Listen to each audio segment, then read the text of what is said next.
ಕಾರ್ಯಗತಗೊಳಿಸಬೇಕು ಅಂತ ಅಂದ್ಬಿಟ್ಟು ಇವತ್ತು ಬಂದು ಶಂಕುಸ್ಥಾಪನೆ ಮಾಡಿದರೆ ಮುಂದಿನ ದಿನಗಳಲ್ಲಿ ಈ ಒಂದು ಯೋಜನೆ ಯಾವುದೇ ಒಂದು ಪ್ರಾಬ್ಲಮ್ ಇಲ್ಲದಂಗೆ ಅಚ್ಚುಕಟ್ಟಾಗಿ ಮುಂದುವರಿಸಿ ಕೆಲಸ ಕಾರ್ಯಗಳು ಅಂತ ನನ್ನ ಭಾವನೆ. ಸರ್, ರೈತರಿಗೆ ತಪ್ಪು ಮಾಹಿತಿ ಕೊಡ್ತಾ ಇದ್ದಾರೆ ಅಂತ ಹೇಳ್ತಾರೆ, ಯಾರು ಕೊಡ್ತಾ ಇರೋರು, ಯಾಕೆ ಸರ್ ಗೊಂದಲ?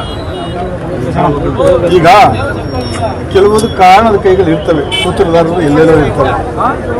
ನಾವು ಇವ್ರಿಗೆ ಅಂತ ನಾವು ಫೈಂಡ್ ಔಟ್ ಮಾಡಿ ಹೇಳೋದು ಸರಿ ಕಾಣೋದಿಲ್ಲ. ಜನಕ್ಕೆ ಗೊತ್ತು ಯಾರು ಮಾಡ್ತಾ ಇದ್ದಾರೆ ಅನ್ನೋದು ಮೂಡಿಬಿದ್ದೂರು ಜನತೆ ಗೊತ್ತಿದೆ.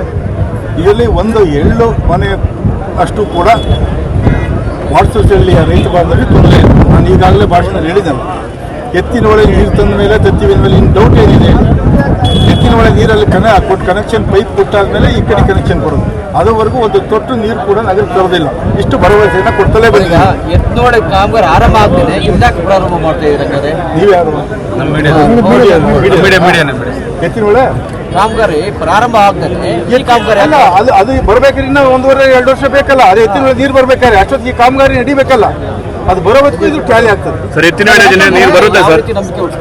ಖಂಡಿತವಾಗಿ ನಾನು ಹೇಳಿದ್ದೀನಿ, ಎತ್ತಿನ ಒಳ್ಳೆ ನೀರು ಕೊಡೋ ಅಲ್ಲಿಗೆ ಹರಿದಲೆ ಒಂದು ತೊಟ್ಟು ತರೋಲ್ಲ ಅಂತ ಪರಿಸ್ಥಿತಿ ಬಂದರೆ ನಾನು ರಾಜಕೀಯ ಬಿಡ್ತೀನಿ ಹೊರತು ಖಂಡಿತವಾಗುವೆ ನಿಮ್ಮ ಹನಿ ಆಗುವಂತ ಕೆಲಸಕ್ಕೆ ನಾನು ಕೈ ಹಾಕಲ್ಲ ಅಂತ ನಾನು ಭರವಸೆ ಕೊಡ್ತೇನೆ. ಈ ಮೂಲಕ ಯೋಜನೆ ನೀರು ಬರುತ್ತೆ ಸರ್? 100% ಬರುತ್ತೆ ಸರ್. ಈಗ ಮಾಜಿ ಈಗಾಗಲೇ ನೋಡಿ, ನಮ್ಮ ಒಂದು ಗೌರಿಬಿದನೂರ್ದು ಒಂದು ಏನಂತಂದ್ರೆ ರಿಸರ್ವಾಯರ್ ಒಂದು ಆಗಬೇಕಾಗಿದೆ. ಅದು ಆಗಬೇಕಾಗಿರೋದು ಎಲ್ಲಿಗೆ? ಚಿಕ್ಕಬಳ್ಳಾಪುರ, ಕೋಲಾರ, ಇಲ್ಲಿ ಬೇಕಾಗಿದೆ ರಿಸರ್ವಾಯರ್. ನಮಗೆ ಅದು ಬೇಕಾಗಿಲ್ಲ. ಚಾನಲ್ಗೆ ನಾವು ತೂಕು ಕೊಟ್ಟಿದ್ದೀವಿ. ಗ್ರಾವಿಟಿ ಇಂದಲೇ ನಮಗೆ ಗೌರಿಬಿದನೂರು ನೀರು ಬರ್ತದೆ. ಬೇರೆ ನೀರು ಯಾವಾಗ ಹೋಗ್ತದೋ ಗೊತ್ತಿಲ್ಲ.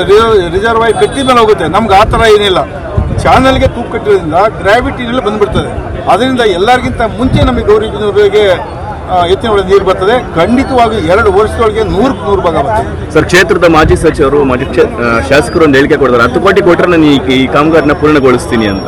ಅವ್ರು ಹೇಳ್ತಾ ಇರೋದು ಏನಂತಂದ್ರೆ, ಅಲ್ಲಿ ಕಿಡ್ಡಿ ಅಣೆಕಟ್ಟಿನಲ್ಲಿ ಹೆಚ್ಚಿನ ವ್ಯಾಲ್ಯೂ ನೀರು ಬರ್ತದೆ, ಅದನ್ನೇ ಶುದ್ಧೀಕರಣ ಮಾಡಿ ನಗರಕ್ಕೆ ಕೊಡ್ಬೋದು ಅಂತ ಹೇಳ್ತಾರೆ. ನಮ್ಮ ನಗರದ ಜನತೆ ಅದನ್ನು ಒಪ್ಪೋದಿಲ್ಲ. ಯಾಕೆಂದರೆ ಕೊಳಚೆ ನೀರನ್ನ ಶುದ್ಧಿ ಮಾಡಿಕೊಟ್ರೆ ನಮ್ಮ ನಗರದ ಜನ ಒಪ್ಪೋದಿಲ್ಲ.